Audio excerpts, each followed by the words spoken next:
Our adventure into the story of Cain and Abel unfolds in the book of Genesis, chapter 4, within the sacred pages of the Bible. Long ago, before time had its name, and the world was a canvas, waiting to be painted with the brushstrokes of existence, there existed a magnificent and wondrous garden called Eden. In this haven of splendor, where the sweet scent of blossoms perfumed the air, and the gentle rustle of leaves whispered secrets of creation, lived a man named Adam and his wife, Eve. They were the first humans created by God, and they walked in perfect harmony with Him. The garden was not just any garden. It was paradise on earth, filled with the most beautiful and delicious fruits, trees, and animals. Adam and Eve were blessed with two remarkable sons, Cain and Abel. Cain, endowed with great strength, found joy in nurturing the earth, cultivating bountiful crops and overseeing the land's prosperity. Meanwhile, Abel, with a gentle spirit, embraced the role of a caring shepherd, tending to the flock with tenderness and dedication. Imagine a vast, fertile land stretching as far as the eye can't see, where Cain, a sturdy figure, works the soil with hands as firm as the roots of the tallest trees. Beside him, Abel, with a serene aura, watches over his flock, their woolly forms dotting the landscape like fluffy clouds against a clear blue sky. Together, they embody harmony and balance, each fulfilling their purpose in the grand tapestry of creation. One sunny day, Cain and Abel, who were brothers, wanted to give presents to God, who made everything in the world. Cain was really good at growing food, like fruits and grains, so he chose some of his best ones to give to God. Abel loved taking care of animals, so he picked the nicest ones from his flock to give as his gift. Later, when they gave their gifts to God, Abel's gift made God really happy, like when you get your favorite treat. But Cain's gift didn't make God as happy. Cain's face twisted with anger, his eyes flashing with frustration. Feeling his emotions, God spoke to him. "Cain, why are you upset? Why do you look so fierce and unhappy? If you do the right thing, won't your offering be pleasing to me? But if you do wrong, sin is like a sneaky, dangerous creature, waiting to pounce on you.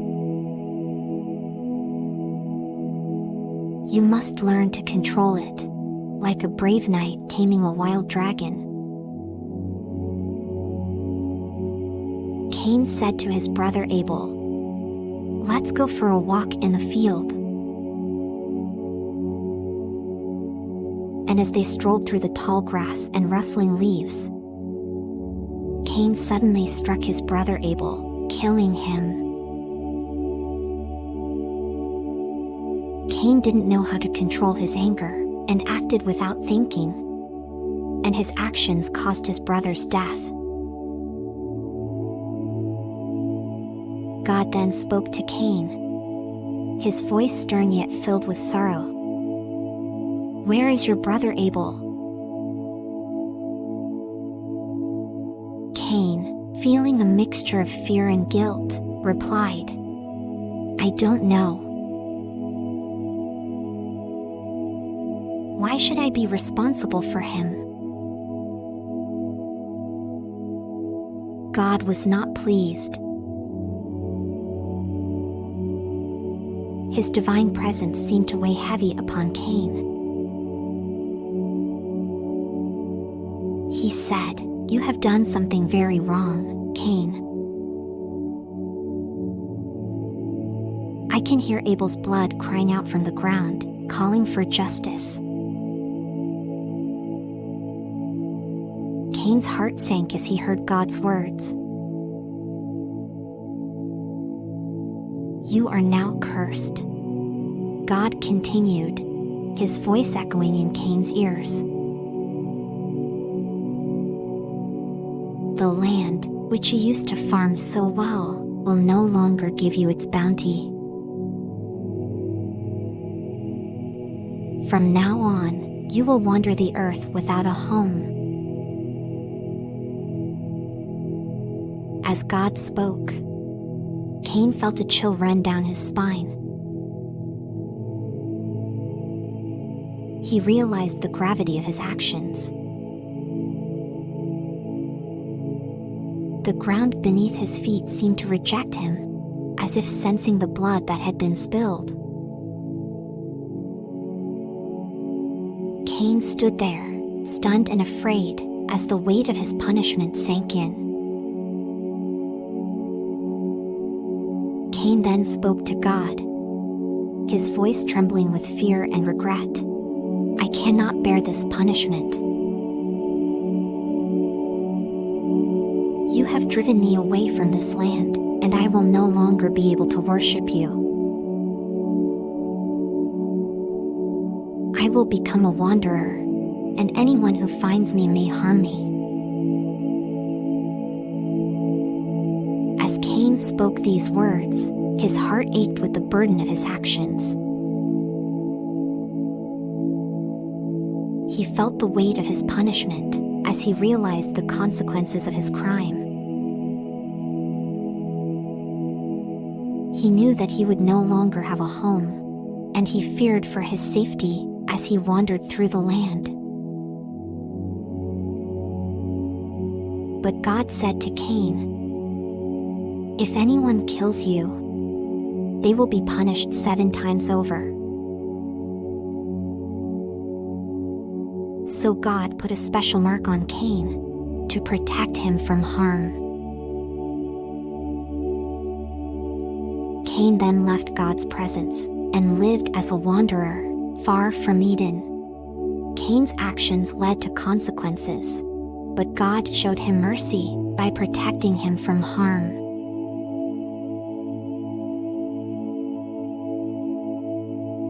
So, kids, as you snuggle into your beds, remember the story of Cain and Abel.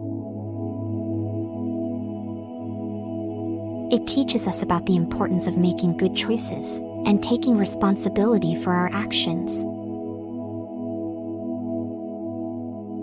The choices we make can have big effects on us and other people. Cain made a bad choice because he was upset, and that hurt his brother Abel. Now let's take a moment to reflect on how we can apply this lesson to our own lives. For example, when we get upset or angry, we can think about what we're feeling and choose to respond in a calm and peaceful way. We can also think about how our actions might affect others and try to make choices that are kind and considerate. It's time now to talk to God in our own special way through a prayer. Close your eyes gently, and let's bring our hearts together in prayer. We'll ask God to help us apply the lessons we've learned from Cain and Abel in our own lives. You can repeat after me silently in your heart, or out loud if you prefer. Dear God,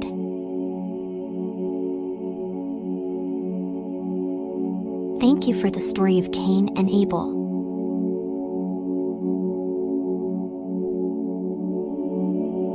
As we think about what it teaches us, we ask for your help to understand and remember its lessons.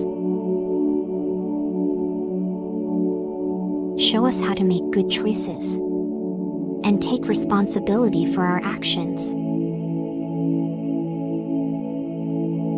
Give us the strength to be kind and understanding, especially when we feel upset or angry.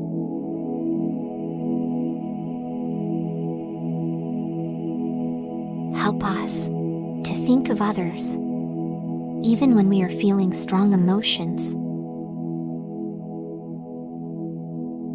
Remind us to trust in you, even when things seem hard.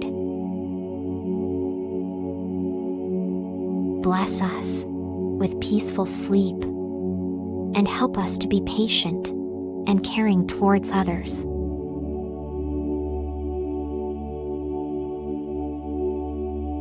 Amen.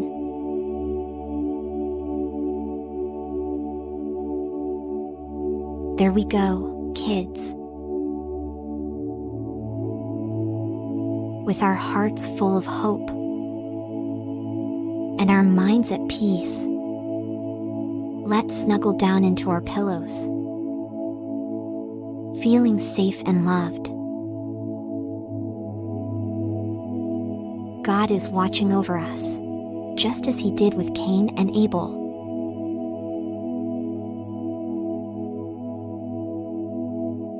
Good night, and may you have the sweetest dreams, filled with peace and love.